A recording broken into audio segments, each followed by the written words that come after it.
Con kính bạch sư ông, con kính thưa quý thầy, quý sư cô cùng toàn thể đại chúng. Dear respected sư ông, dear respected brother and sister, and the whole Sangha. Verehrte Lehrer, verehrte Brüder und Schwestern und verehrte ganze Sangha. Welcome to our Buddha birthday celebration in EIAB. Herzlich willkommen zum Buddha Geburtstag Feier in EIAB.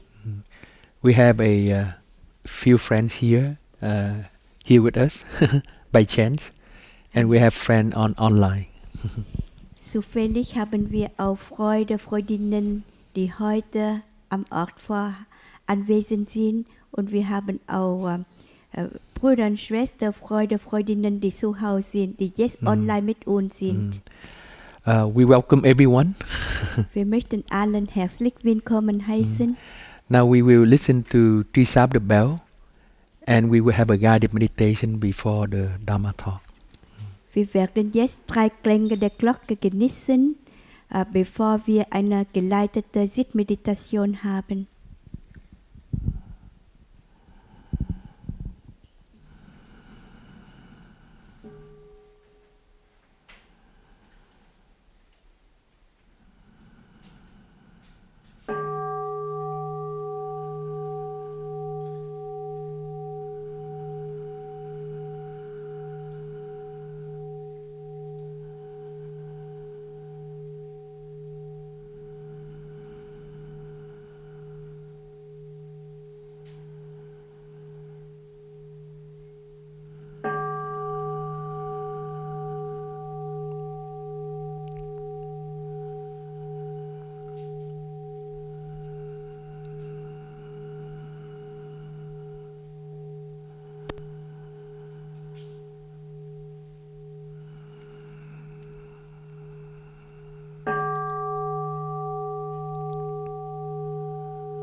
Gently coming back to my body and my mind. I enjoy my in-breath and my out-breath. Sanft ich zu meinem Körper und mein Geist zurück, und ich genieße meine Einatmung und meine Ausatmung.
It is so wonderful to return to myself.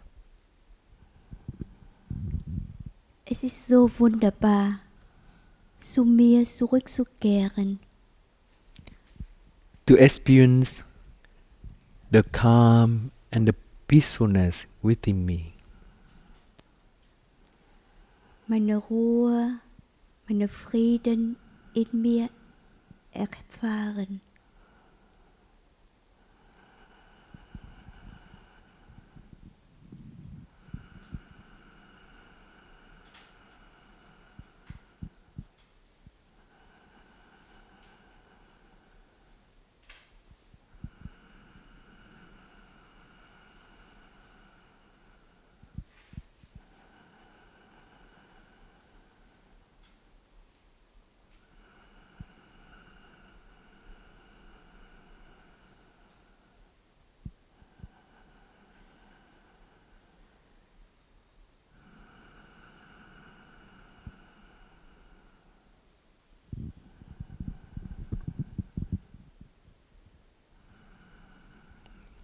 It is so wonderful to return to my in-breath and my out-breath.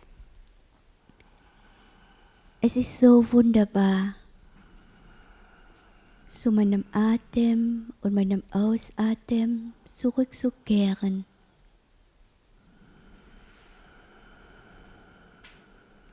To feel my in-breath and my out-breath. Meinen Einatmen und meinen Ausatmen zu fühlen, zu spüren.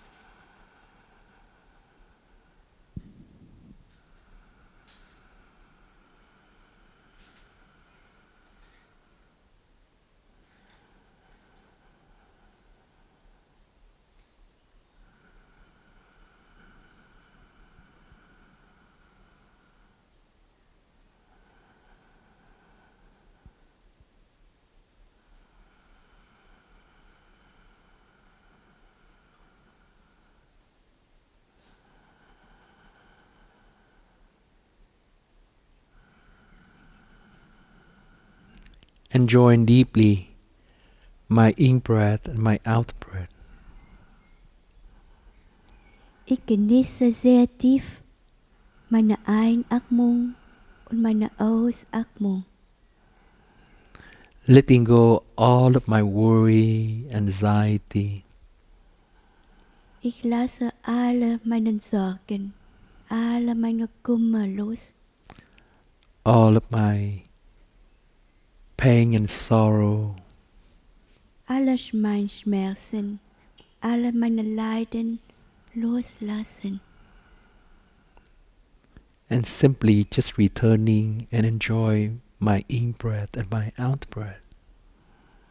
Nur einfach zu mir zurückzukehren und mein Atem genießen.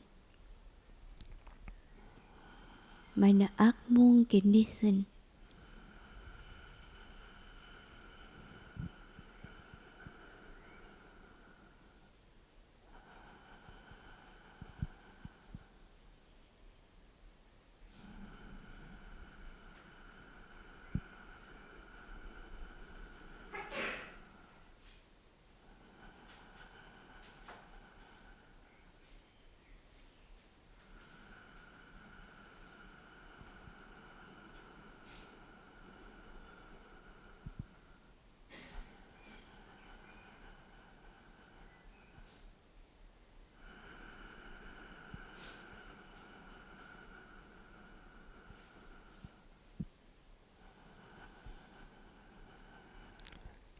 Allowing the energy in the upper part of my body to sink down to my lower abdomen. Ich erlaube die Energie in meinem Ohrenkörper nach unten zu meinem Unterbauch zu sinken. Allowing my whole body to relax. Und erlaube dabei meinen ganzen Körper sich zu entspannen.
feeling so relaxed in my whole body.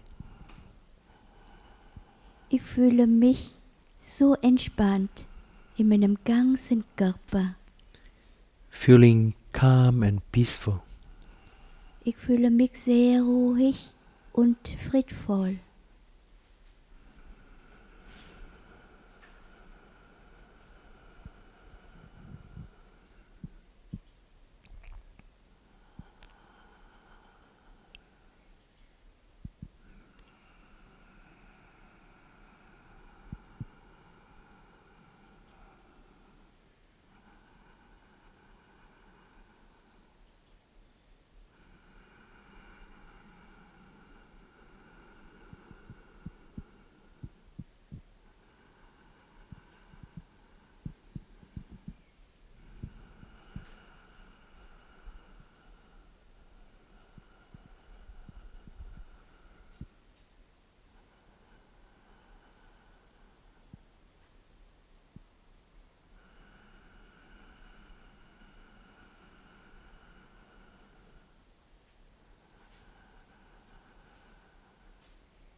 I feel very firm and solid, stable.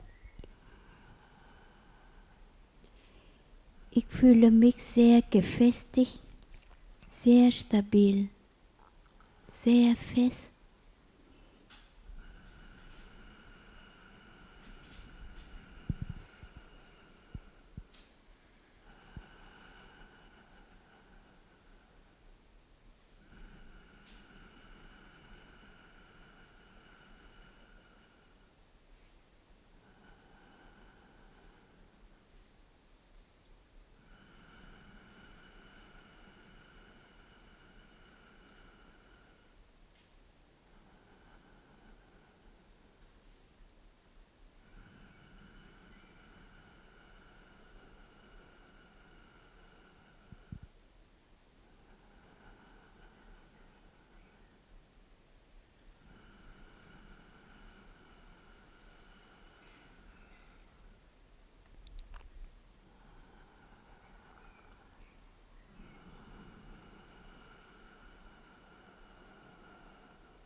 Today is the Buddha's birthday. Heute ist der Geburtstag vom Buddha. Also, it's the day that he has attained enlightenment. Und es ist auch der Tag, dass der Buddha die Erleuchtung erlangt hat. And it's also the day that the Buddha passed away. Und es ist auch der Tag, dass der Buddha verstorben ist. What a miraculous day. Was für eine wunderbare Tag.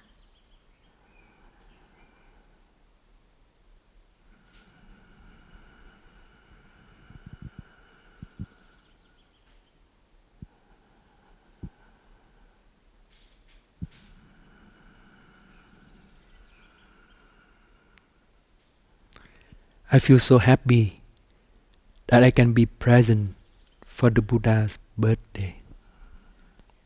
Ich fühle mich so glücklich, dass ich heute anwesend bin für den Buddha-Geburtstag, dass ich präsent bin für den Buddha-Geburtstag.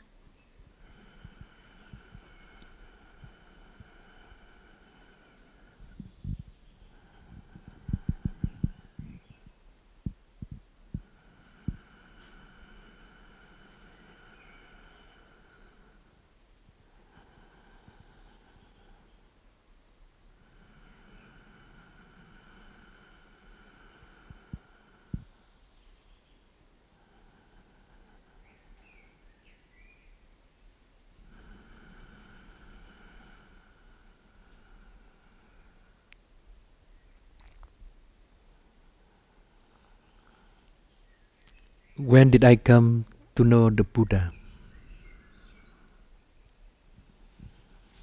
Wann habe ich den Buddha kennengelernt oder von dem Buddha gewusst? Wann habe ich von dem Buddha gewusst?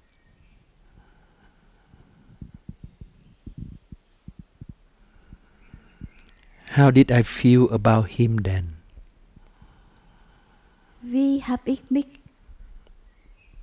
über den Buddha gefühlt?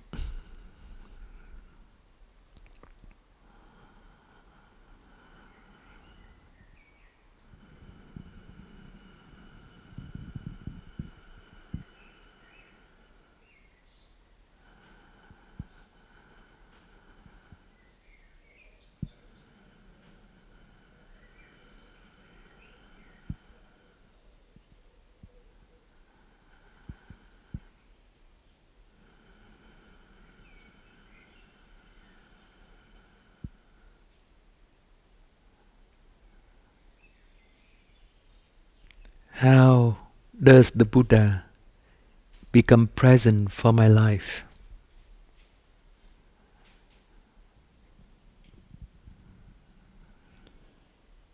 Wie wird der Buddha anwesend für mein Leben?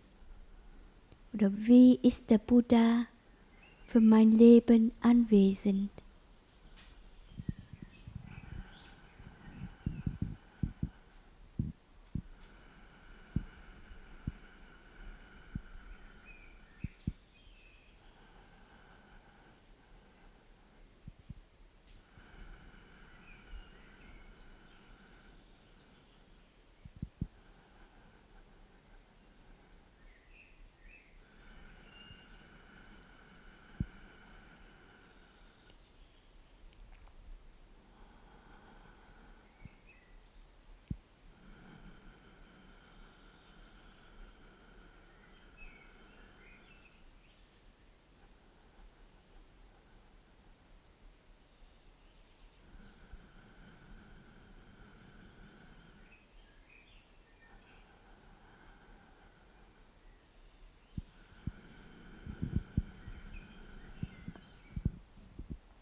When the Buddha is present in my life,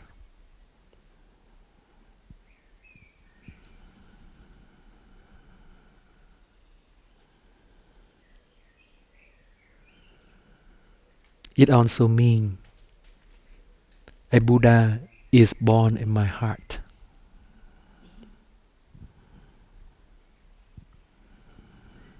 Wenn oder wann ist der Buddha anwesend in meinem Leben?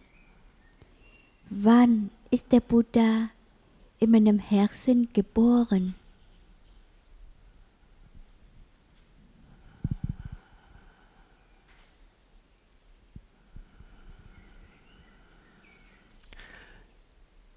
When a Buddha is present in my life, that also means a Buddha is born in my heart.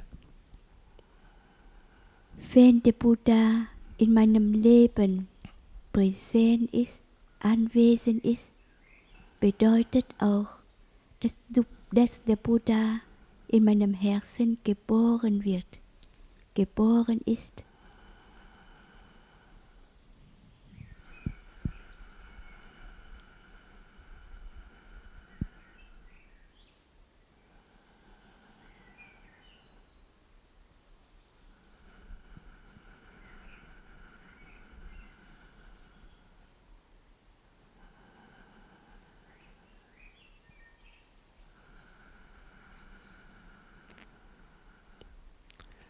How do I take care of the Buddha that has been born in my heart? Wie habe ich den Buddha in mir gepflegt, fürsorgt oder umsorgt? Der Buddha, der in mir geboren ist, wie habe ich den Buddha in mir gepflegt und umsorgt?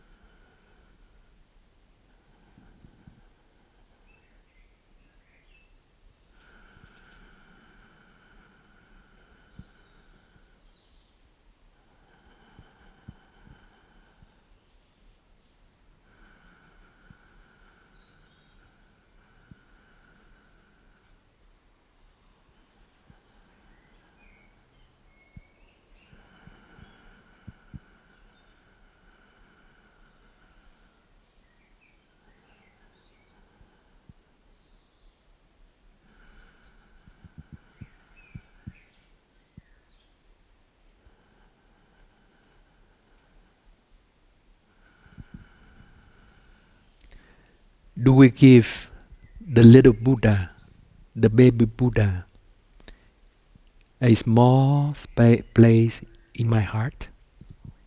A small place, or Haben wir dem Buddha, dem Baby Buddha in uns einen kleinen Platz in unserem Herzen gegeben?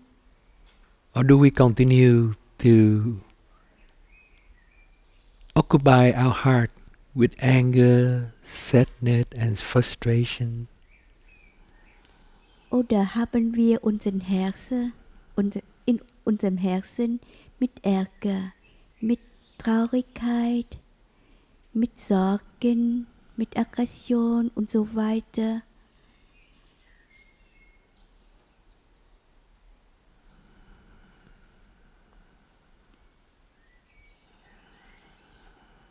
beschäftigt? Haben wir nur Platz für Sorgen, für Kummer, für Aggression, für Ärger, Frustration?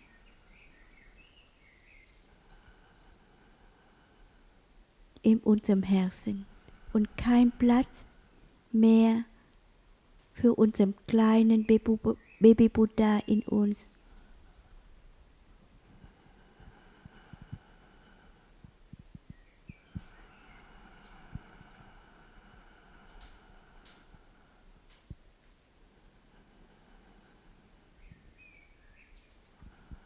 Haben wir noch Platz? Oh, einen kleinen Platz in unserem Herzen für den Baby Buddha.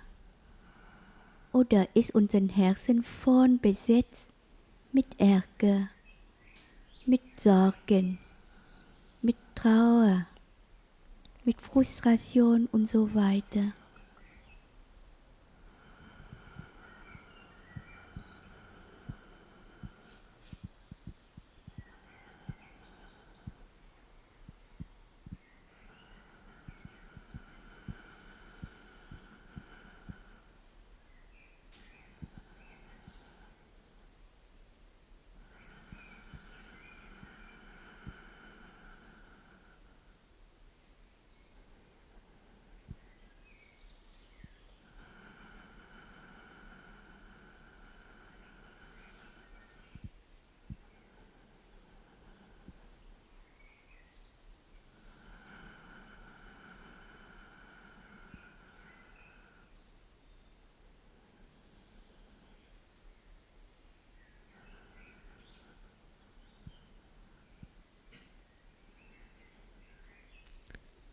Do we allow the baby Buddha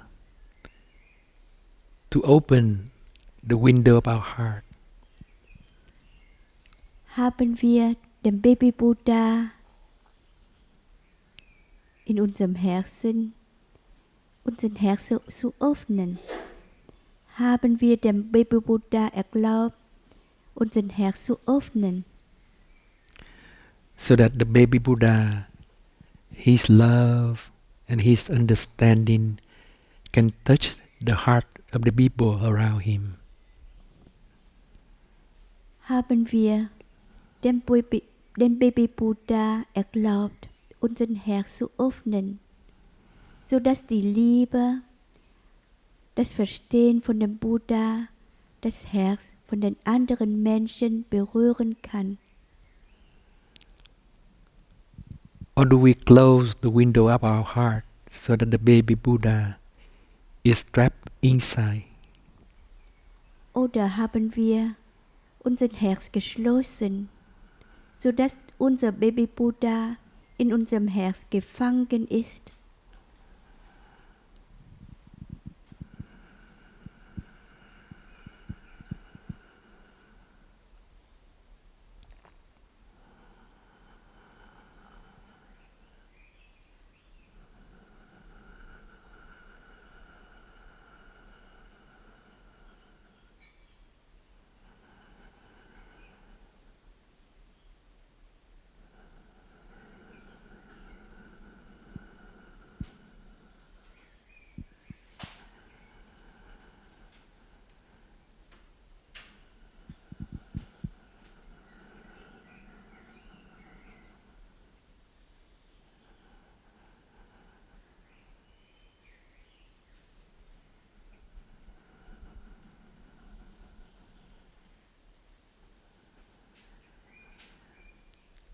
When the baby Buddha is trapped inside our heart, cannot be free, then he is not born in our heart.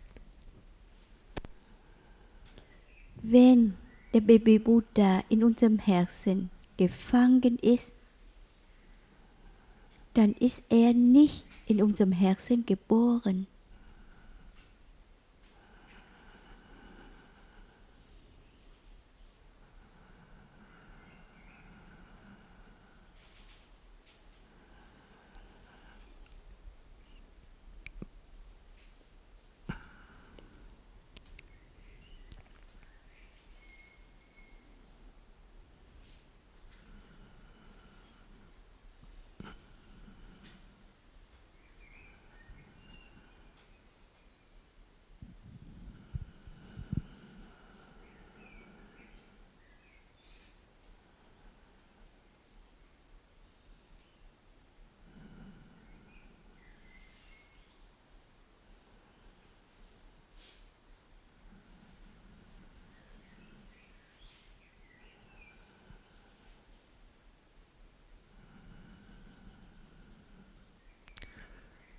To celebrate the Buddha birthday is not the activity that we do only once a year.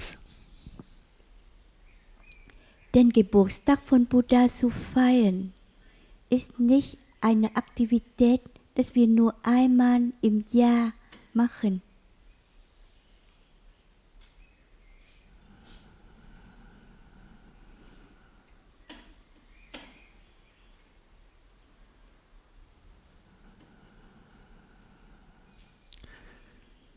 To celebrate the birthday of the Buddha is a practice that we do every moment of our life. Den Geburtstag von Buddha zu feiern ist eine Praxis, dass wir in jedem Moment in unserem Leben kultivieren müssen.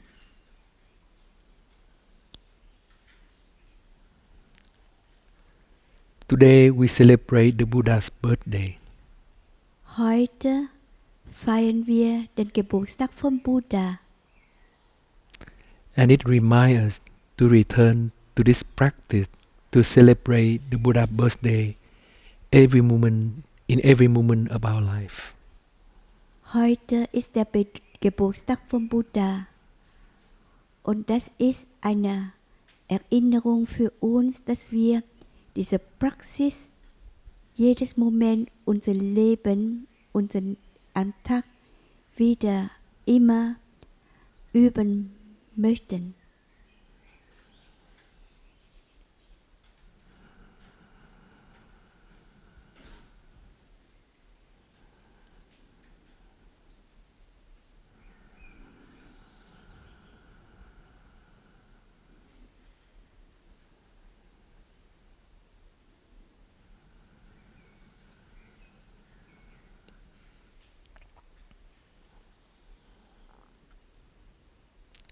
Our ancestors have done that in the last 2500 years. Unsere Vorfahren haben das in den letzten 2500 Jahren gemacht. And they are able to transmit the Buddha energy to us. Und unsere Vorfahren waren in der Lage, diese Energie, diese Feier uns übertragen.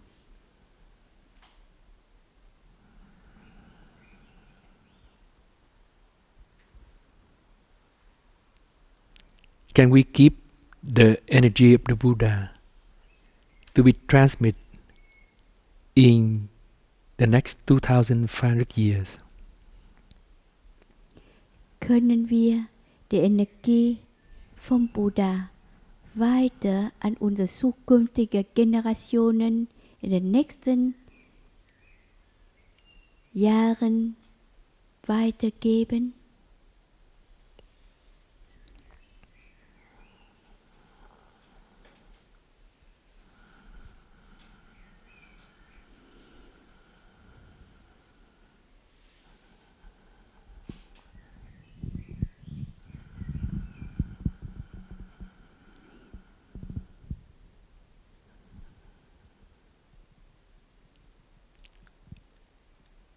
we will keep the message of this meditation throughout the day today.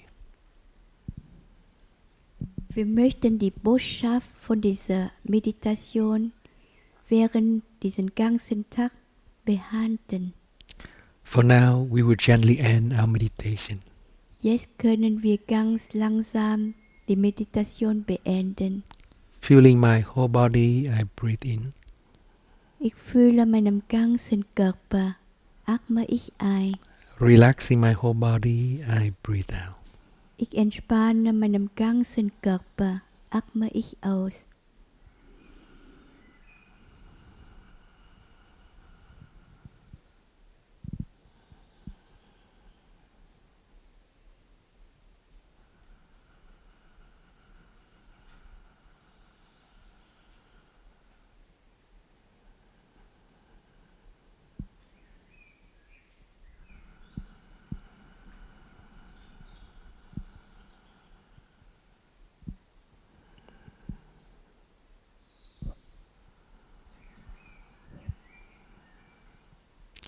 Aware of my in-breath, I breathe in.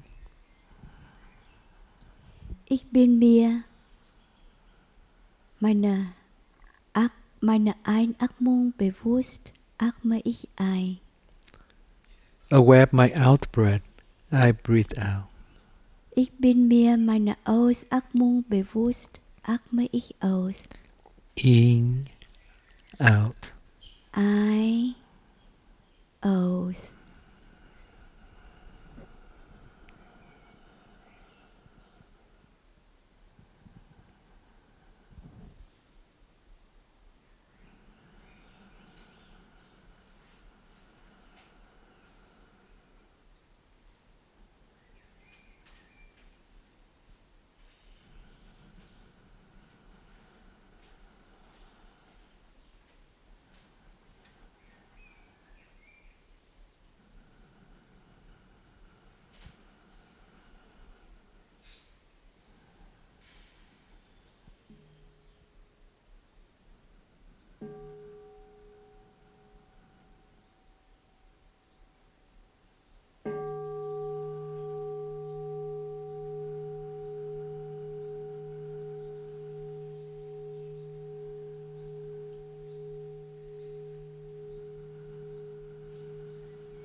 Wir können jetzt unser Gesicht und unseren Körper massieren.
Japan, Korea, so many places.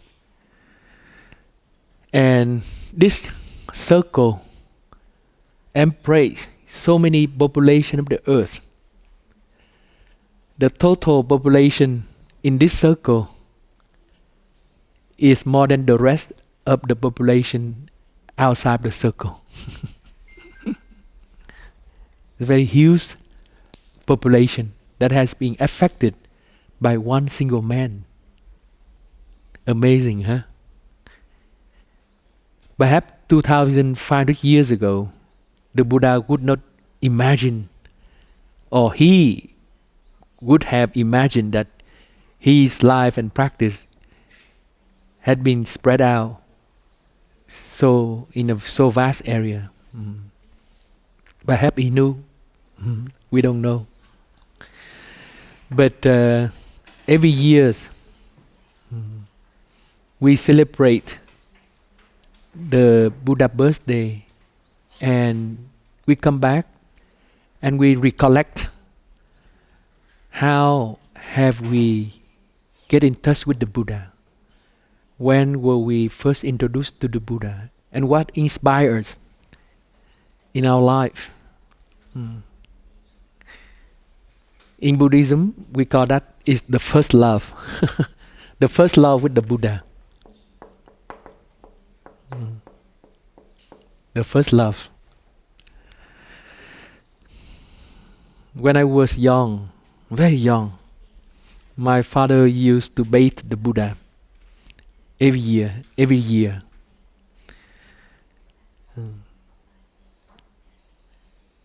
Before the New Year come, then my father will, with all of his sincerity and carefulness, mindfulness, attentiveness, he will bring the Buddha from the altar, very high altar. In Vietnam, we don't have an altar like that. The altar is very high. It must be above our head. It cannot be above our level. The Buddha has to stay above our head. And it's very heavy because the Buddha is made of stone, very huge Buddha stone, and he has to carry it down. And there's a basket with pure water, and he bathed the Buddha very carefully, slowly, before the New Year come. We don't bathe the Buddha during the Buddha's birthday because there is ceremony somewhere else. But at home, we do that before the New Year. Because before the New Year, we make everything anew again. We clean the house, we clean the window, we paint the wall. Every year we paint the wall once because it is a tropical area, country, Vietnam. And after 1 year, sometimes there's a lot of mold or things like that. So usually we paint once a year. And we clean all of the brasserie, lưu đồng, all of the brasserie, and all of the material on the altar. And we do that once a year. And when I was very young, I enjoyed very much. Enjoy watching my father bathing the Buddha. And it's a great impression on me as a little child. Perhaps deep in my mind, I was wondering what my father was doing, why he's doing that, why did he bathe the Buddha?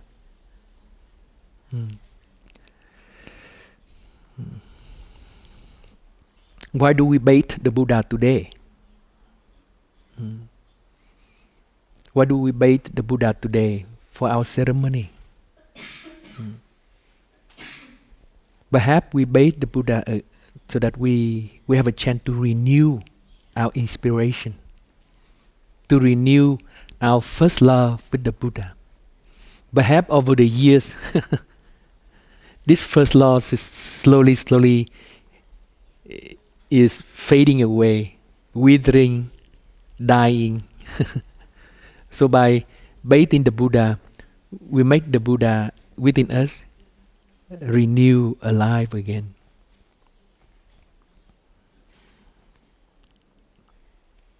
The Buddha birthday in the Asian country is called the Vesak. This is a Bali word, Vesak. And Vesak is the name of the month of May.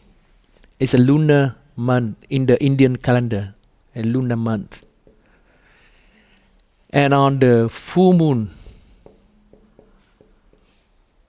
of May, according to the legend, the Buddha was born.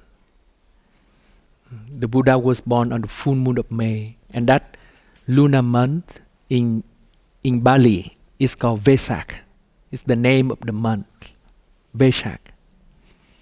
And it was very miraculous that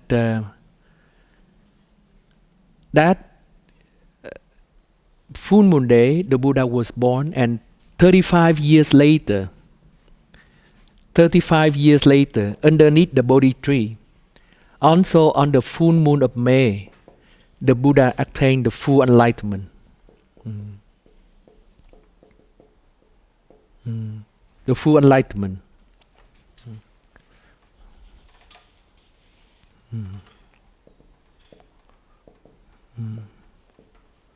And after teaching for 45 years, again, on the full moon of May, the Buddha passed away. The Buddha passed away. Enter into Nirvana. Mahabari Nirvana. He passed away. So these are the three events of his life. Birth, 35 years later, full enlightenment, and 45 years after the full enlightenment, he passed away. Very miraculous on the same full moon day of May. So we have the Vesak celebration. It's a celebration not only the Buddha birthday, but it's the celebration for his enlightenment. And it's also the celebration for his Nirvana. Because Nirvana is something that we aspire to attain.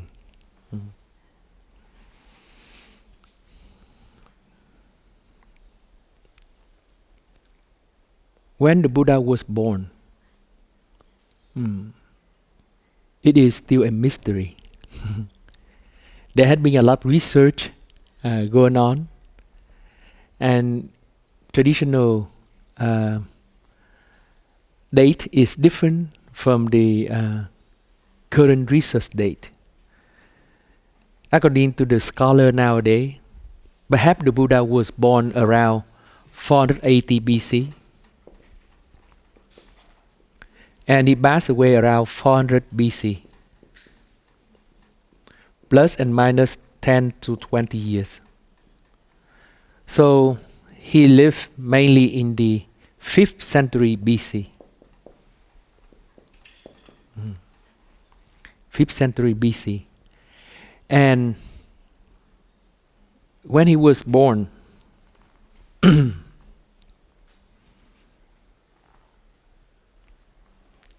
according to the legend, it was a miraculous event. It was a miraculous event.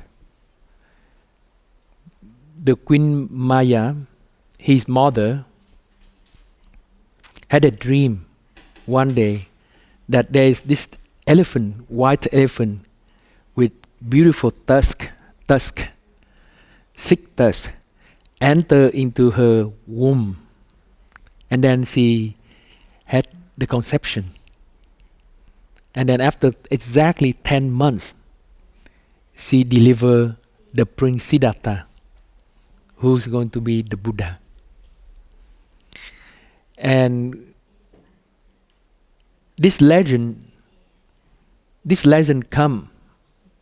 told in a sutra, a beautiful sutra.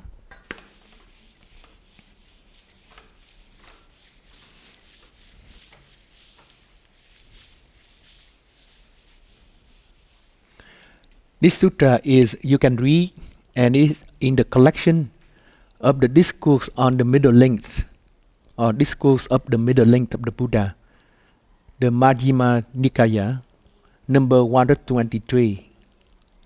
It's taught about the marvelous quality, the wonderful quality of the Buddha.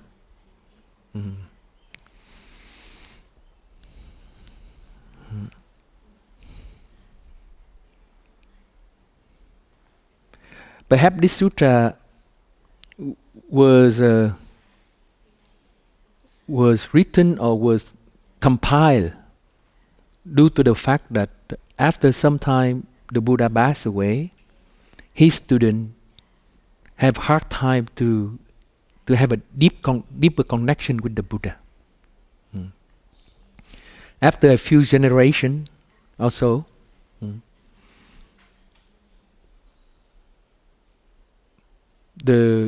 perhaps the second generation or the third generation, his students have hard time to connect it to him, perhaps.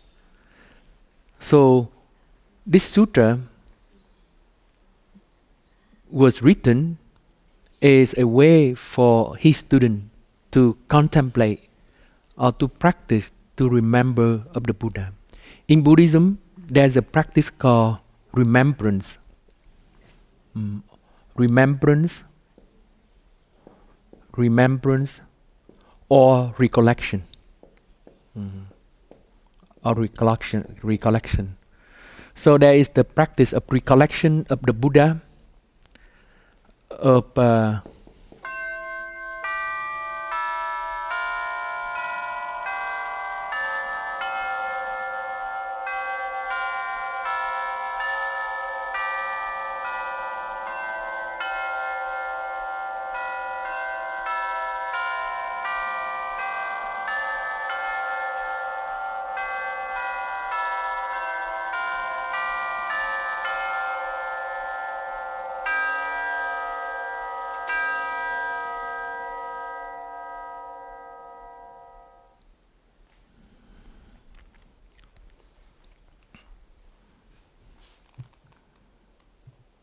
for friends who are new to our tradition, this is a technique for recollection of the Dharma. So we talk about the recollection of the Buddha and recollection of the Dharma, the recollection of the Sangha, the recollection of mindfulness training.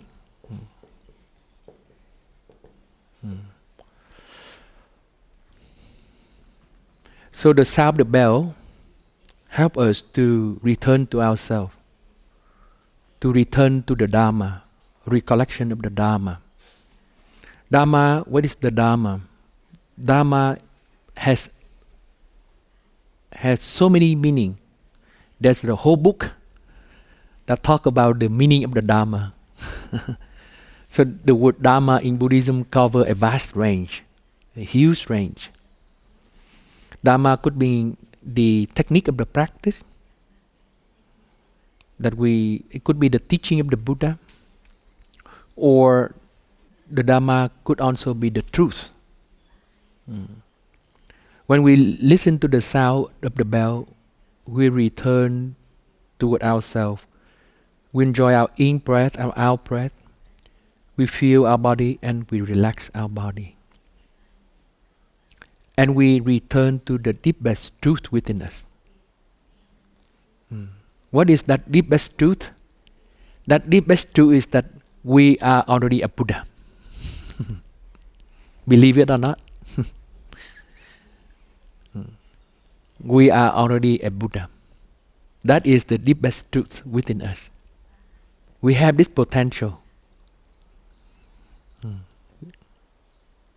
To celebrate the Buddha birthday is also a way to test this deepest truth within us. We are already a Buddha. We will talk about that in a few moments. But for now, let's go back to this sutra. So, recollection of the Buddha. And what are the quality of the Buddha that we should be recollect? in the sutra or in the discourse of the Buddha, there are many wonderful qualities of the Buddha. And in this sutra, it talks about one particular marvelous quality. That is his capacity of having mindful awareness. Mindful awareness.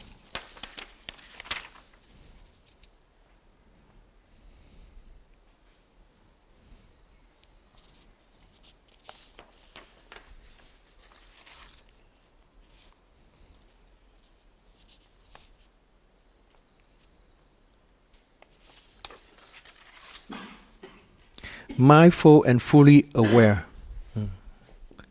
Mindful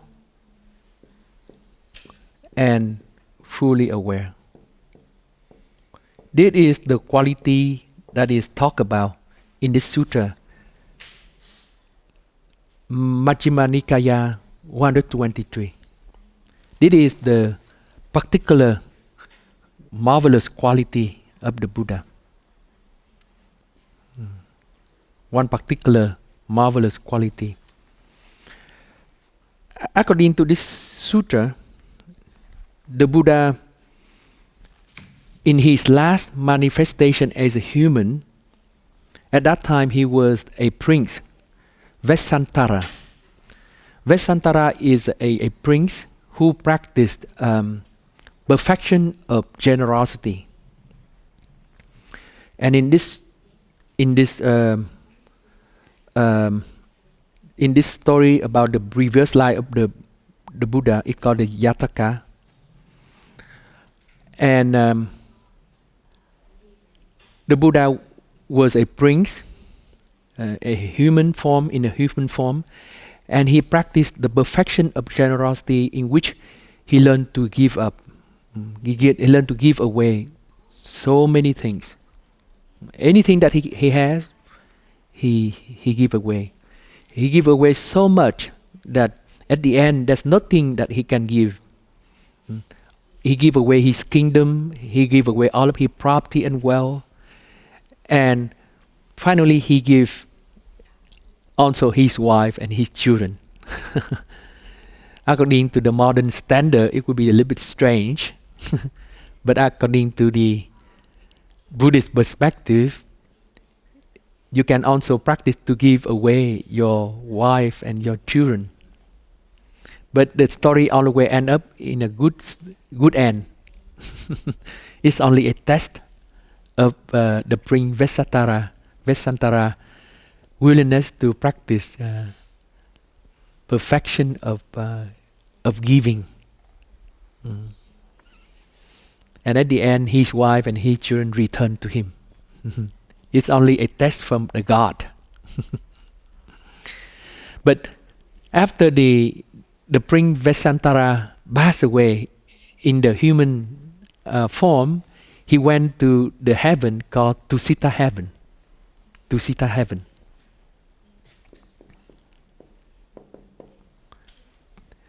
And according to the Buddhist cosmology, there's a lot of realm. And there's the sense sphere realm. Sense sphere realm. That is the realm in which we are dominated by our senses, by how we feel about our senses, our pleasure and our unpleasure, the pleasant feeling and the unpleasant feeling with respect to our senses. And that is the sense sphere realm.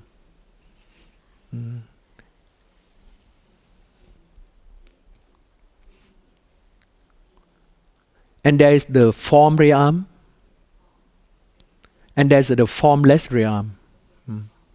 For the sense sphere realm, there's 11 level or 11 plan of existence.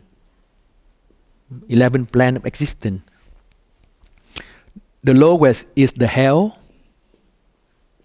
plane of existence, and the highest is the 11, and the ninth is the Tusita. 9 is the Tusita heaven.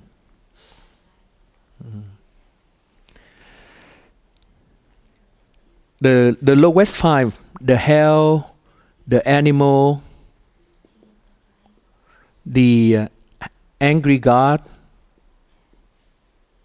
the hungry ghost, the hell, the hungry goat, the hungry ghost, the animal, the angry God or angry being, and then the 5th is the human. These first 5 levels, the lifespan of the being is indefinite. That means it's not fixed. In the hell realm,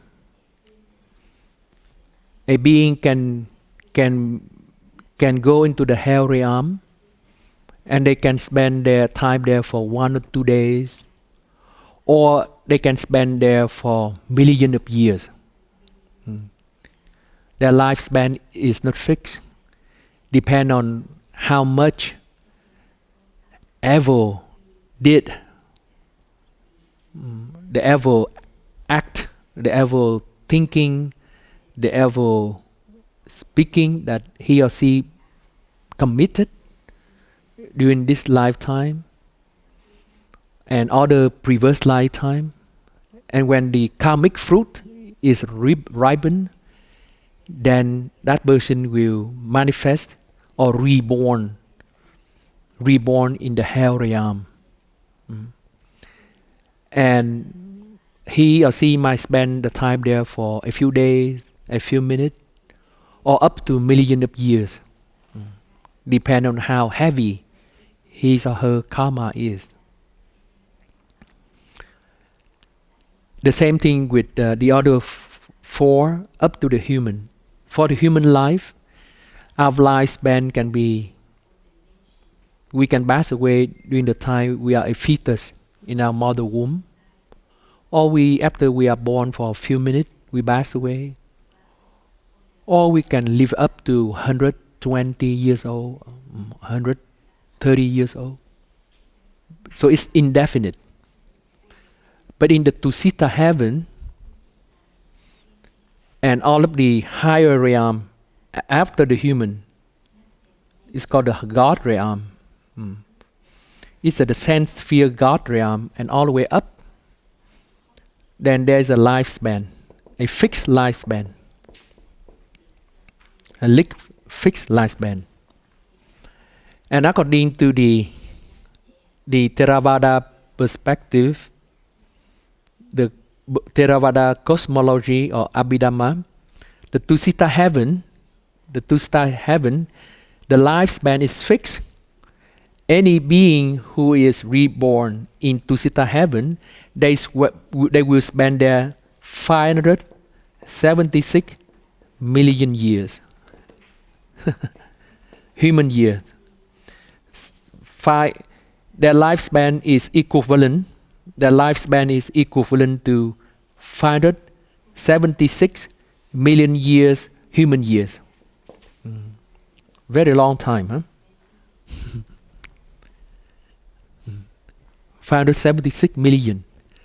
So more or less half a billion years. Half a billion human year. That's a long time. Any living being who are born into the Tusita heaven, they have a fixed lifespan. After that, whether they like it or not, they will go to a rebirth. And what is amazing about the Buddha, according to this Sutra 123, is that when he was reborn into the Tusita heaven, he had mindful and fully aware. mindful and fully aware. And then this mindful and fully awareness of the Buddha continue on for 576 million years without interruption. And then after that, he passed away from the Bodhisattva heaven, and he has to come back to the earth, become a human again, before he can attain the full enlightenment. That is according to the Buddhist teaching and perspective. You cannot become a Buddha in the realm of God, because there is so much pleasure. There are so much good things. You enjoy only the good things. You don't experience sufferings. And because you don't experience suffering, you cannot attain enlightenment. In order for you to attain enlightenment, you have to experience suffering. Thanks to the suffering, you make the deep aspiration or deep desire to go beyond your suffering, to understand your suffering. And only in the human realm, you can become a Buddha.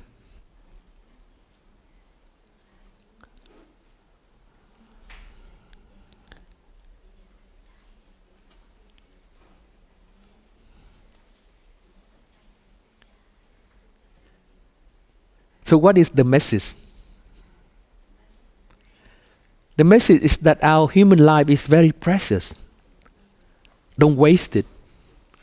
Really don't waste it. Every moment is a very, very precious moment.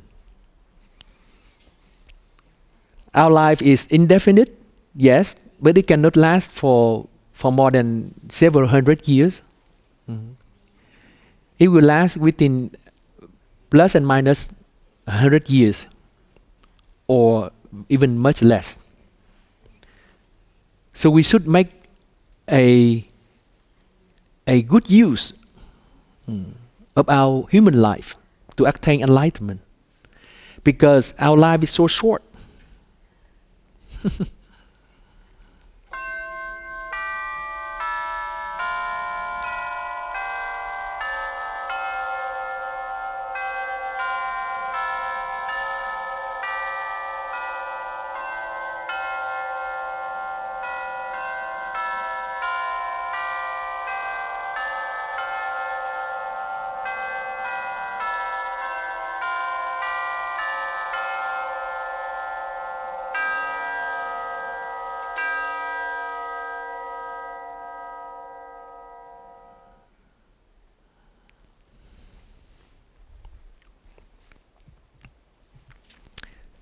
And 100 years compared to 576 million human years is very short.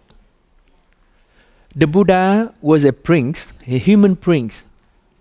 He practiced perfection of generosity for that human life. Then he had to wait. After he had perfect his practice of generosity, he has to be born into the Bodhisattva heaven, because that is how things work, according to the Buddhist understanding of the cosmology.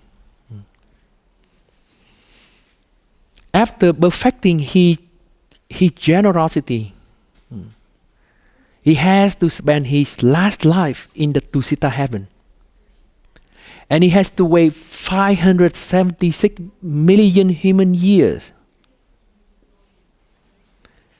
before he can be reborn into the human life again.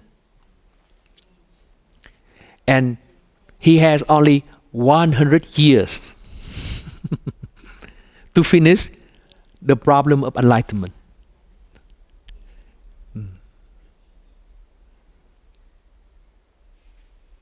So it is a wake-up call. It's a wake-up call. When we bathe the Buddha today, we might think about our position in the universe, our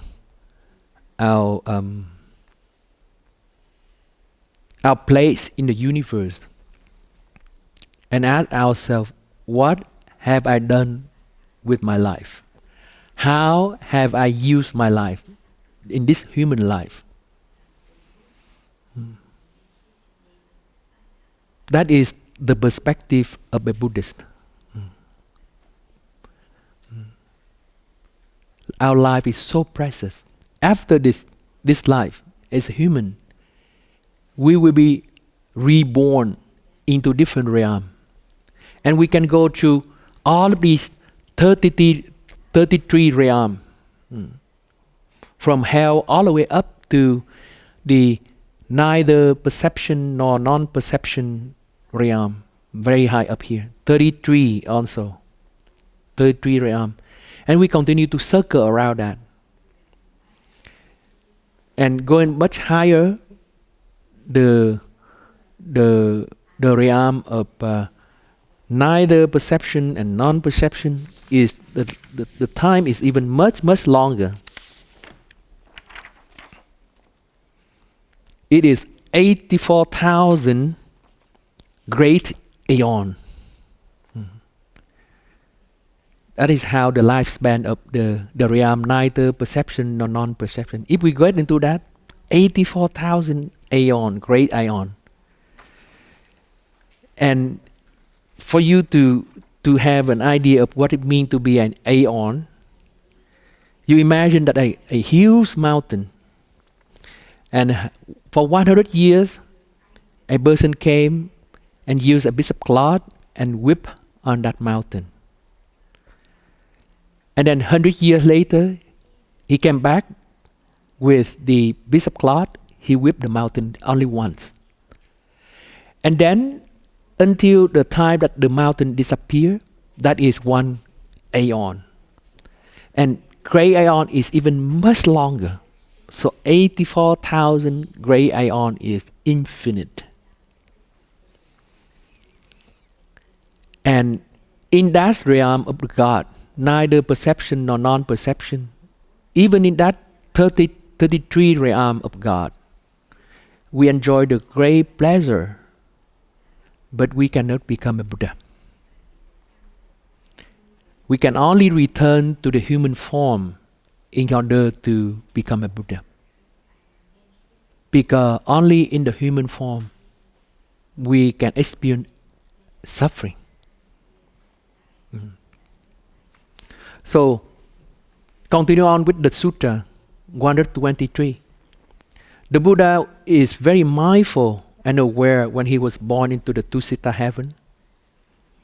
He maintained his mindful and full awareness, fully awareness. Then he passed away from the Tusita heaven. And during that process, he also have mindful and full awareness. And then he descend into the womb of his mother, Maya. He also have full awareness. And then when he's inside the fetus, he's a fetus inside his mother womb, he continues to have the full mindful and full awareness. And then after he was born, he continued to have the full mindful and awareness. And then when he was born from his mother womb, he is a little baby. He was held by the four God. He was held by four God, and he made the step on the ground. The sister prepared very beautiful baby Buddha here, so that you can see. Very beautiful baby Buddha. He make 7 steps, and underneath each of his steps, there is little lotus flower. I cannot take it away, but here you can see the lotus flower. I have to be very careful. You see the lotus flower underneath his feet? He makes 7 steps, and underneath each of his steps, there is one lotus flower. So he make a very firm step on the ground.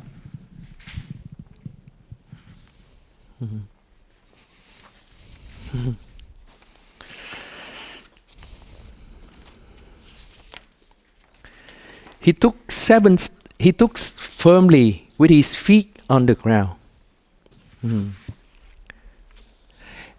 And having the foot firm on the ground, all of these symbols signify things about the Buddha's life later on in his life, in his enlightenment.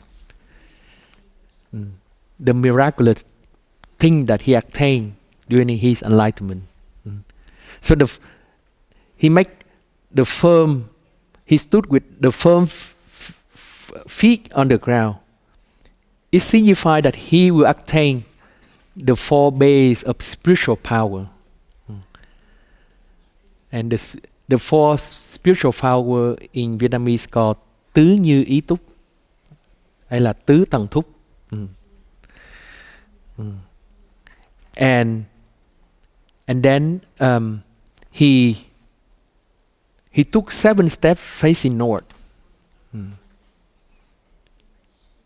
7 steps facing north is the foretelling that he will fulfill or master the 7 factors of enlightenment.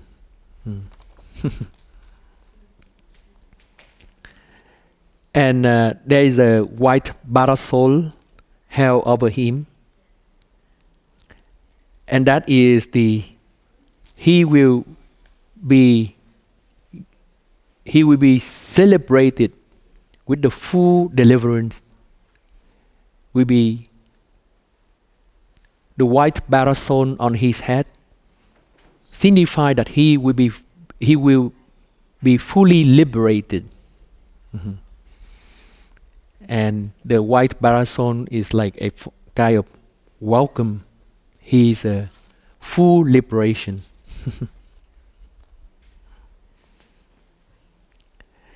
And he looked at the 4 quarters. And when he looked at the 4 quarters, it is a signal that he received the unobstructed knowledge. That means he has the full knowledge of the world. And then after looking at the 4 directions, he declared, I am the highest in the world. I am the best in the world. I am the foremost in the world. This is my last birth. Now there's no renewal of being for me. And that declaration is declaration of a full enlightened one. And why he is the best one?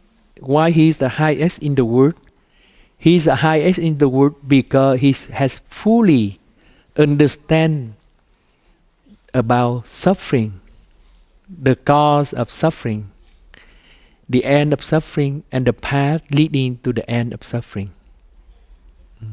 And that's why he is the highest in the world. He is the highest in the world in that sense. That means he has attained the full understanding about the 4 noble truths. And also it signifies the fact that the Buddha will turn the wheel of the Dharma. This is my last birth. Now there's no renewal of being for me. That means this is his last life. He attained the full enlightenment, full liberation, full nirvana.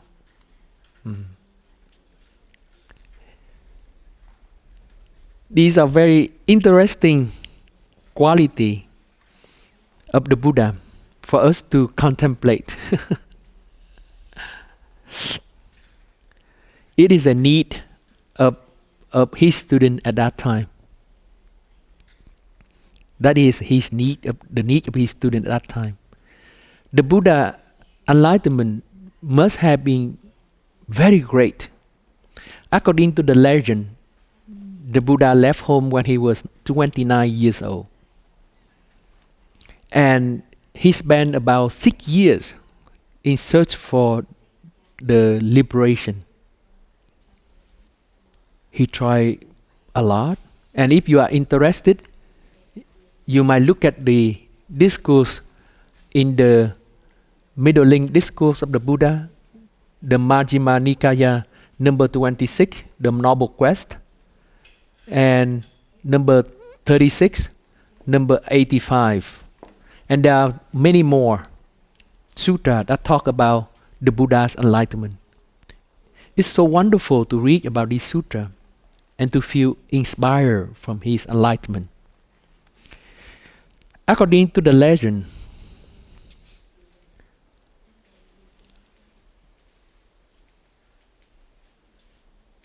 on the night of his enlightenment, for 3 watch of the night, he attained 3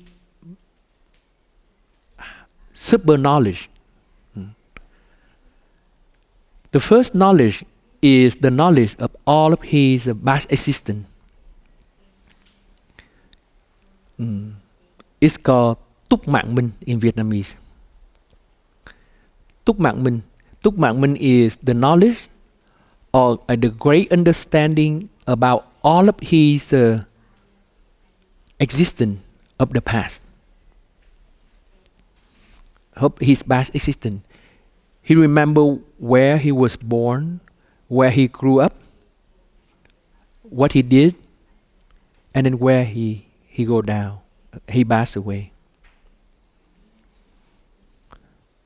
And then he remember all of his existence, previous existence, not only one previous life, 10 previous life, hundreds previous life, but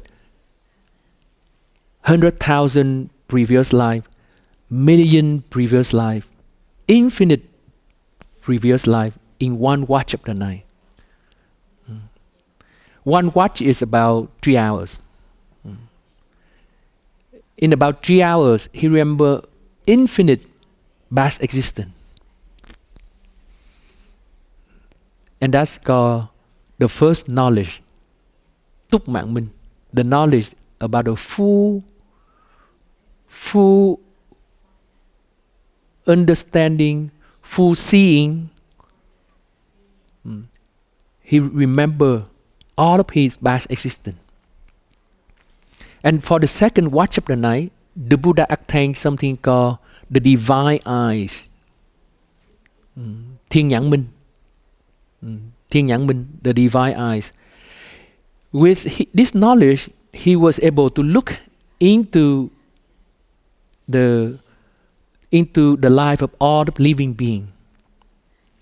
And he see this living being is born into such a realm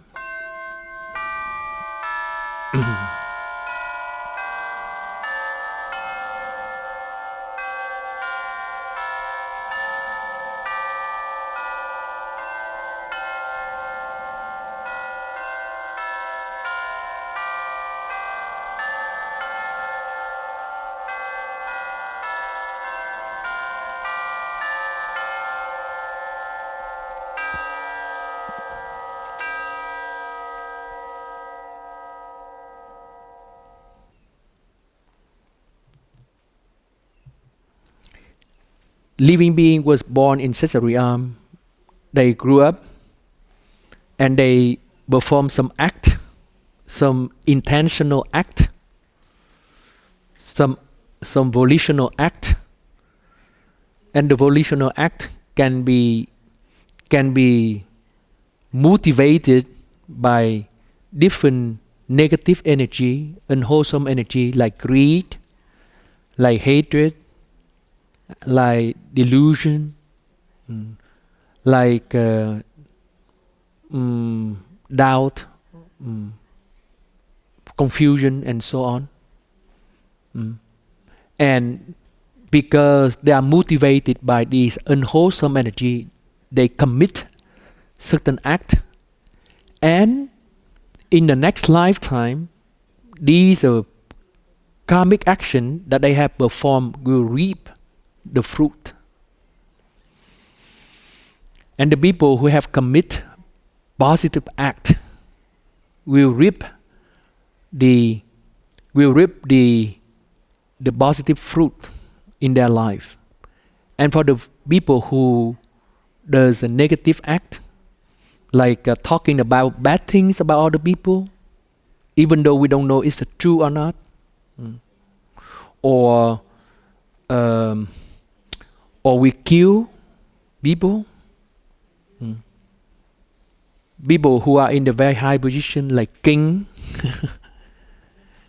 like king, who has intention to kill people. A lot of people, because of invading in another country also. Then due to this evil act, for sure they will be reborn into a low realm. Sometimes can be animal, sometimes can be hungry ghosts, sometimes can be hell. And they will spend there a long time, depend on how severe their act is. So with the first knowledge and the second knowledge, the Buddha fully understand about the karmic law of cause and effect. He understands fully the causation. The causation, that means the interconnectedness of action. One action leading to a fruit, the fruit leading to another action, and so on. It's a vicious circle, the law of karma. And the third knowledge is the knowledge that make the Buddha become a Buddha. The first two knowledge is still a worldly knowledge. That means people who practice meditation to the high degree, they can attain the first and the second knowledge. But the third knowledge is the knowledge that only a Buddha can attain.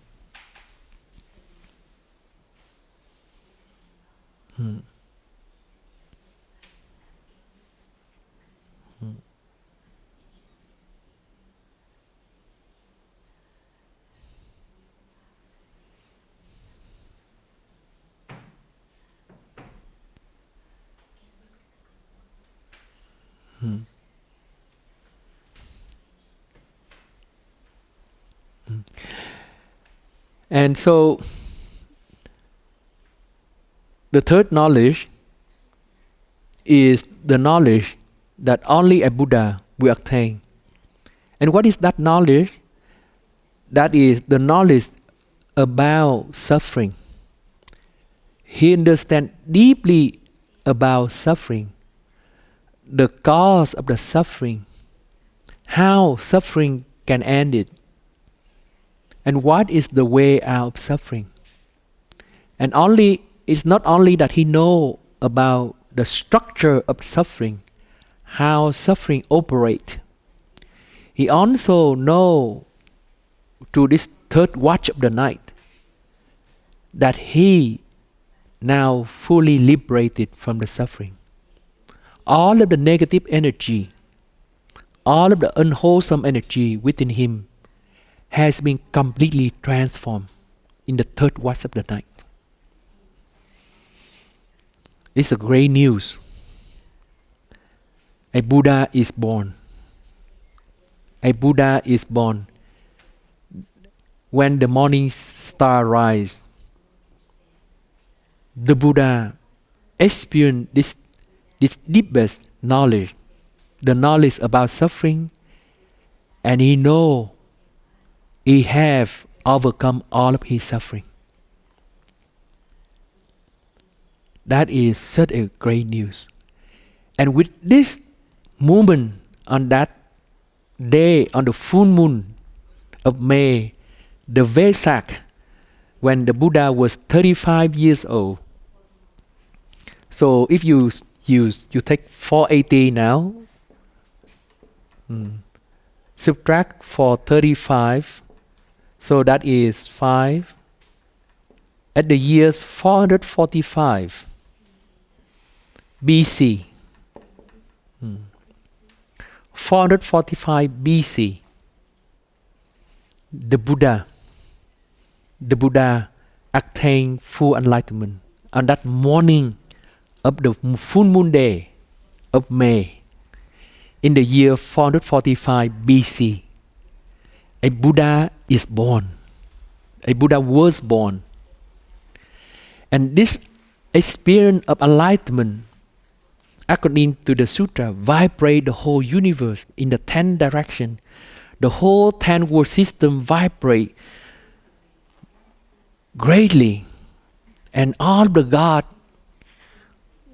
announce to each other. And this new vibrate radiated up from the lowest realm of God all the way up to the 33 realm of God.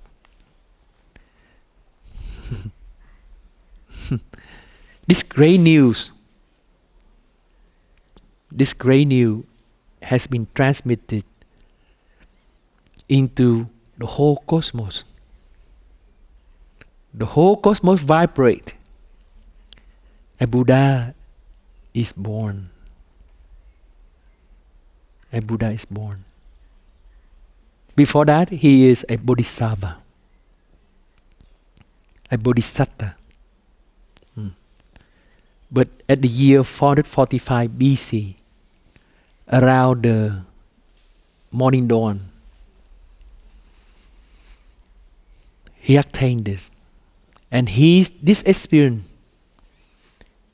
had given so much inspiration to the whole humanity. And this experience have moved so many people's heart wave by wave out to different country, to different continent, and now it come to the West in the last 100 years or so. This energy, this vibration continue to move, and now it moved to the West. It's very amazing to listen to this story. Sometimes we might think that it's not real. How can, in 3 hours of the night, you can remember infinite lifetime? How can, in 3 hours, you see the birth and the rebirth of all living beings in the 10 directions? How can in 3 hours of the night you are fully aware that you have finished all of the suffering? All of the suffering, and now no more. It will be no more after this morning dawn. No more. I know for sure that I have put down all of the burden. It's great news.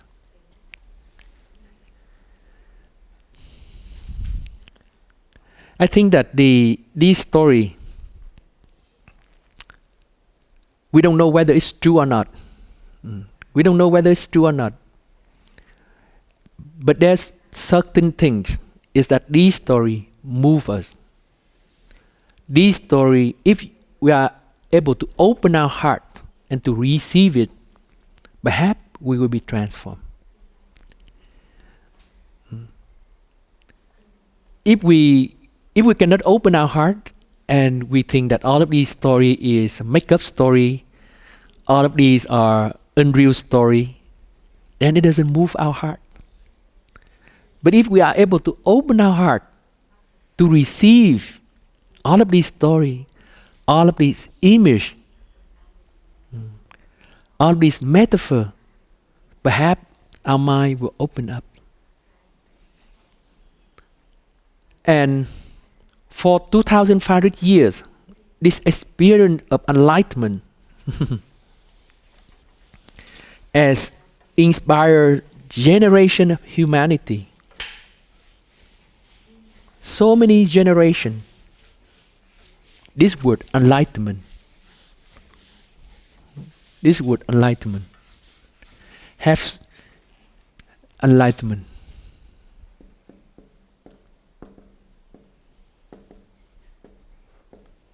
What is it? What is it? What is it? Enlightenment. It's amazing. Enlightenment.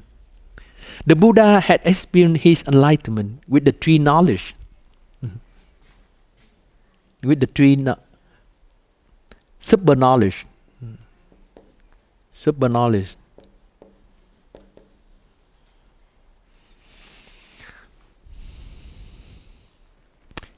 The question is that, can we attain this? Is it the essence of the enlightenment? Are these three super knowledge the essence of enlightenment? And we as human being, his student, his follower, can we attain it? What is enlightenment exactly? So this is something that have inspired generation of Buddhist practitioners, and there had been so many model about enlightenment. To reach this level of enlightenment, perhaps is something that we have to spend infinite lifetime to attain it. So with this model, with this understanding of enlightenment, perhaps there's come the model of the Bodhisattva. Bodhisattva. Bodhisattva. Sattva is the being, and Bodhi is wisdom or understanding. And the Bodhisattva, for the Theravada tradition, they have three meanings. First is that Bodhisattva is someone who is wise. Who is wise in regardless whatever realm he is reborn into. Whether he's an animal, he's also wise. This wise quality of the Bodhisattva, when he go to the hell realm, he continue to maintain it. He doesn't lose this quality of wisdom. That's what it means to be a Bodhisattva. And the second meaning of a Bodhisattva is that definitely he will become a Buddha. That is his destination. Perhaps it will take infinite lifetime, but once he make up his mind, his destination will be a Buddha. For sure, he will become a Buddha, even though he go into infinite realm of existence, infinite rebirth through the 33 realm of existence.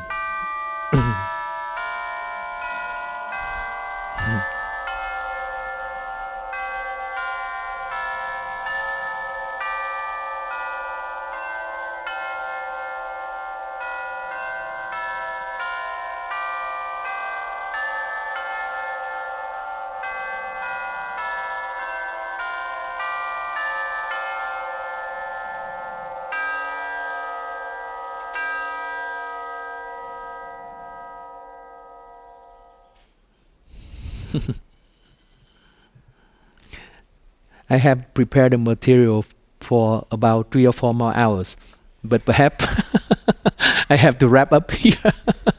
It's a very interesting topic, yeah. The third quality of Bodhisattva is that he is attached. He is attached to enlightenment.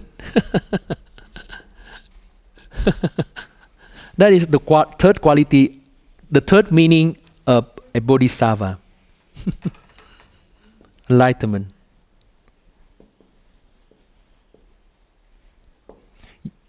For someone else, you might be attached to chocolate or chocolate ice cream or chocolate cake. Or you can be attached to your wife, your partner, your husband, yeah, your children, your house. But the Bodhisattva is attached to enlightenment. They cannot live without enlightenment. They only enjoy enlightenment. Enlightenment is the substance that makes the Bodhisattva alive. So he is attached, or she is attached to enlightenment. He or she enjoy enlightenment so much, and always looking for enlightenment. So that is Bodhisattva.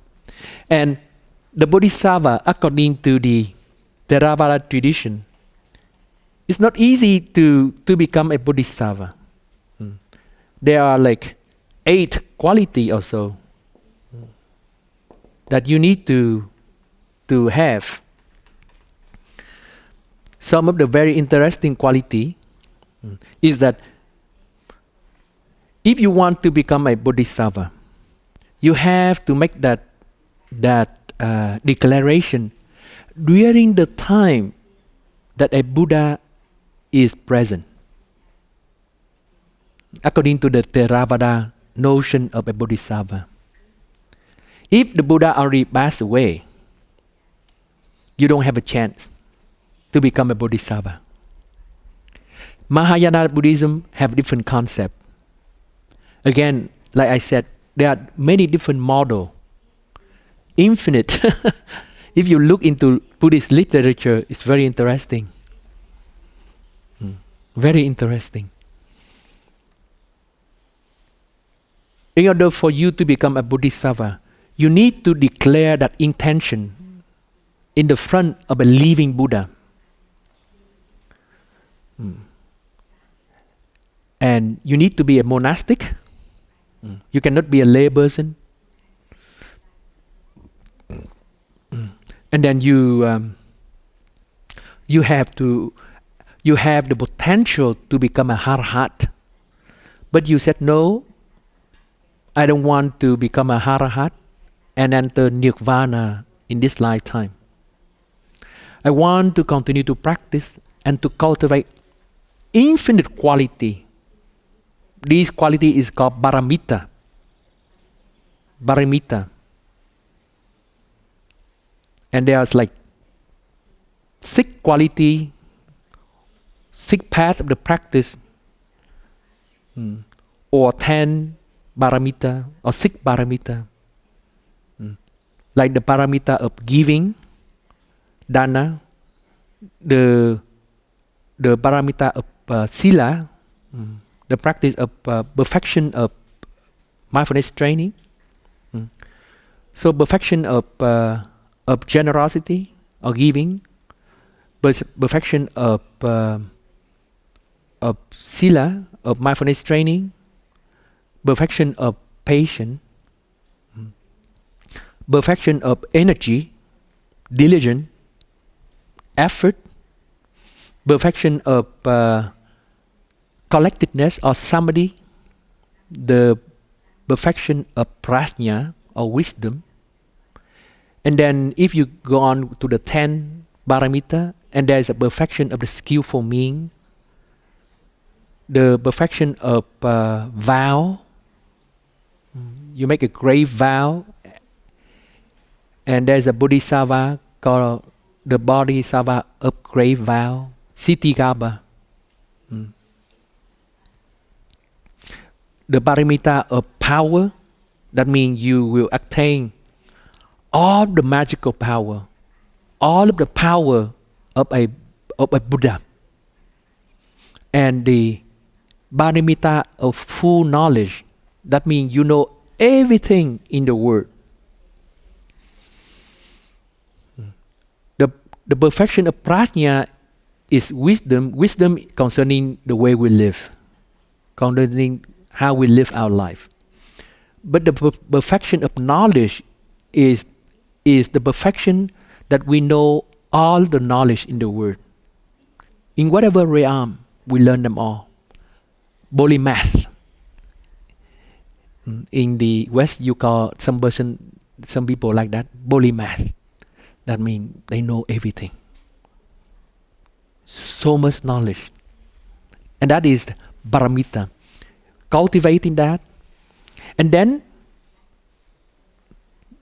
you said, okay, I have the potential to become a arahat in this lifetime, but I would like to cultivate all of these paramita, so that one day, through infinite rebirth, I cultivate enough merit, I cultivate enough understanding, so that I will become a full enlightenment Buddha. And when you make that declaration, you are inside a Buddhist monastic Sangha. There is a living Buddha, and you have this potential to become a Arahat, but you delay your full enlightenment in that lifetime. The Buddha look at it, and he look at how serious your commitment is. Then the Buddha, with his divine eye, he look into the infinite future. He searched for infinite future when you make that aspiration, and he said, aha, John, you will become a Buddha called John, infinite lifetime from now. And the Buddha said, yes, you will become a Buddha, Johnny Buddha, in that lifetime.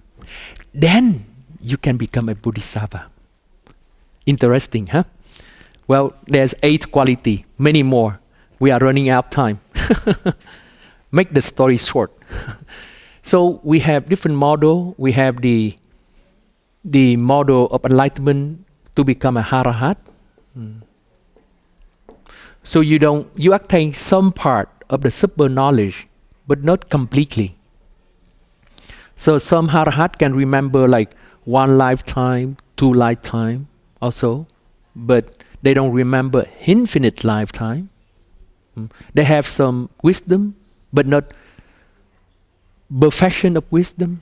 They have some knowledge, but they don't have perfection of knowledge. They have some dana, some generosity and giving, but they don't have the perfection of giving. Who can fully sacrifice their life for all the living beings. They don't live because of themselves. They live because of the interest of the other. They are willing to sacrifice their whole life for the other.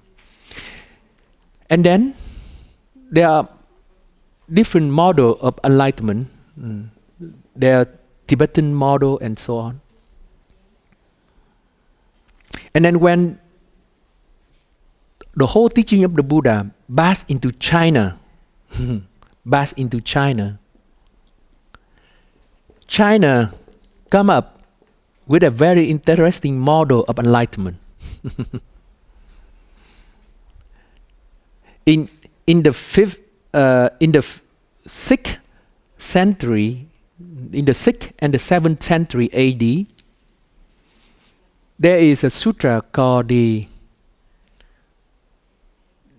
10 stages of the Bodhisattva. Kinh Thập Địa. Kinh Thập Địa. The 10 stages of the Buddha is passed on into China in the Sui dynasty. In the Swiss dynasty. That is the dynasty before the Tang dynasty. And at that time, China was divided into the north and the south in the Sui dynasty. And there are different interpretations about this sutra. And there's this monk, perhaps you have heard, Master Wieng Trang, Xuan Chan, Wieng Trang. The pilgrimage to India, very famous monk in the Tang dynasty. He was a genius, when he was only 12 years old or so, he already gave the Dharma talk, deep Dharma talk. You might want to read about his life. Master Vieng Trang life is very inspiring. Then, because this conflict in the interpretation of the 10 stages Bodhisattva, Thập Địa Kinh, he became very disturbed. He decided to go to India, to make a pilgrimage to India. And he think, according to him, if he can attain a sastra, that means a treatise called Yogacara Bhummi Sastra, Yu Ya Sư Địa Luận. Yogacara Bhummi Sastra. Yogacara Bhummi Sastra. That is the discussion or the treatise on the stages of the master, the yoga master, Yogacara Bhummi Sastra. Master Vieng Trang think that if I can go to India and I attain this sastra, then perhaps all the conflict in China will be resolved. So he went to to India, through a lot of hardship. At the time, it was very difficult. It's not easy to go by feet to India, but he made it by himself. He went there. He studied for 16 years. He came back with all the sutra from India, but he cannot resolve the issue. Because when he came to India, he realized that the concept of enlightenment is very complicated. What people understand about enlightenment is very complicated. The Buddha experience of enlightenment has inspired generation of practitioners, but different practitioner understood enlightenment differently. It's not that simple, because they are all models that has been created by the human mind. He came back, Master Vieng Trang came back. He also proposed different teaching. And one of his students promote the teaching called mind-only teaching. That is the Buddhist tradition, practice. But that during this time in China, during this turbulent period of the Sui dynasty, there's so many teaching, there's so many concepts, there's so many knowledge about Buddhist teaching. So that this movement called the Zen Movement or the Chan Movement. The Chan Movement is very interesting story that I share in different courses, but for here, I make it short. The Chan history, look at all of these knowledge, all of these intellectual speculation, all of this model.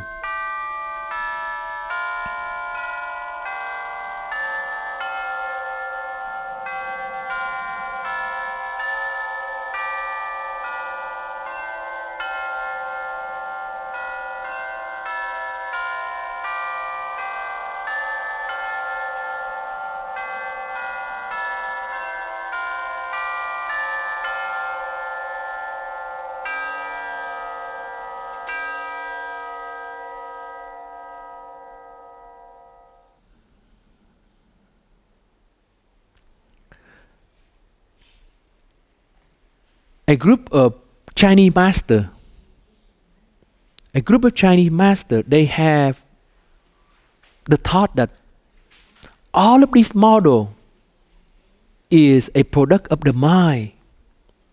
And this mind will give us the peace and the calm right away. But the Buddha's enlightenment, the Buddha teaching is something that can help us to be peaceful right here and right now. The mentality of the Indian people is very rich, it's very abstract. And they come up with all of these cosmology with so much realm of existence. They come up with all of these theory about the Bodhisattva, the Bodhisattva path, with so many interesting stages. But perhaps something that the Buddha want to pass on, perhaps there are something that we as human that we can reach, we can grasp. All of these models are very nice. They are extremely interesting and helpful. But to the Chinese mentality, which is very practical, which is very practical, not so much abstract, but they have more the tendency to live, to apply that knowledge to the daily life. Pragmatic, practical. That is how the Chinese think. So there's this movement, and they make a very bold assertion that enlightenment is already there. In the India teaching, there are the teaching about the Buddha nature, the Tathagata teaching. There is a teaching on Madhyamika, that is the middle way teaching. The middle way teaching. And there's the teaching on the Yogacara. So the Zen movement, they direct their attention to the teaching of the Buddha nature. Together with the practicality of the Chinese people, they said the Buddha nature is something there already in the human mind. We are of the nature of the Buddha. The nature of the Buddha is always clean and pure. It's just because we don't know how to manage our mind. We allow ourselves to be trapped in the movement of our mind. And we fall into this movement and we suffer. But if we can maintain this initial awareness, what is the initial awareness? For example, when you look at this beautiful baby Buddha, you see it's very beautiful. And you enjoy the beauty of the baby Buddha. But then that's it, you stop there.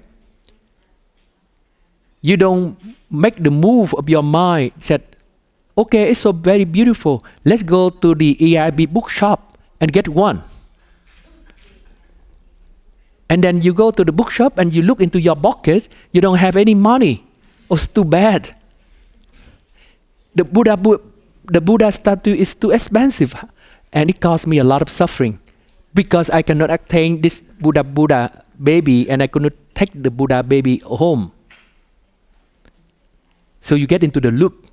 But if you just enjoy the beauty of the Buddha and you let go, where's suffering? So the Buddha nature is always pure and clean.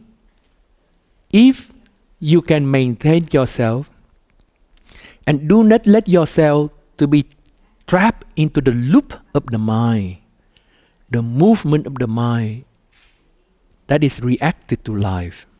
Let's say your partner is not very happy because some things. She come to you and she screams, she's yelling, or he is he's angry, he's slapped the table. You perceive all of that? You perceive that? That is the Buddha nature. And that is enlightenment, according to the Chinese model. Because you are enlightenment, so you know exactly what it is. You know that your partner is not happy. Your partner is angry. But you don't react. You don't fall into this negative act that he or she is doing. You can still remain your stability, your calm and peacefulness. Your partner was pouring out all of the pain and sorrow, but you are still very calm and peaceful, gentle voice. Oh, my little darling, what happened to you? I feel sorry for you, so on. You don't react and you said, what are you doing today? You react back and you fight back and so on. Then you got trapped. But then if you just, oh, my little darling, what happened to you? Oh, my poor darling. I feel so sorry for you. You do that out of your compassion, out of love, and not out of your pretension. You have a deep love for him or for her at that moment. You embrace him or her with all of your love. And you remain stable. That is enlightenment, according to the Chinese understanding of the Buddha teaching. That is enlightenment. And that is a new model of enlightenment. You don't need to go to all of these infinite paths, but you can do it right here, right now, at this very moment. Sorry that we can go much longer. Very interesting topic. But we have to end it here for the ceremony. I know that some brother and sister, they are a little bit nervous now. They cannot remain their Buddha nature all the way pure and clean. If I continue to talk, they begin to move. So I need to help them to remain, to be a Buddha. So thank you very much for your deep listening. Enjoy the Buddha birthday. Again, happy Buddha birthday. And thank you so much for coming to celebrate the Buddha birthday with us. And we will have a great day together. Yes. We listen to the 3 sound of the bell to end our Dharma talk today. I have the whole interesting things here, and it will take like 5 more hours to speak. The whole course. The whole weekend courses.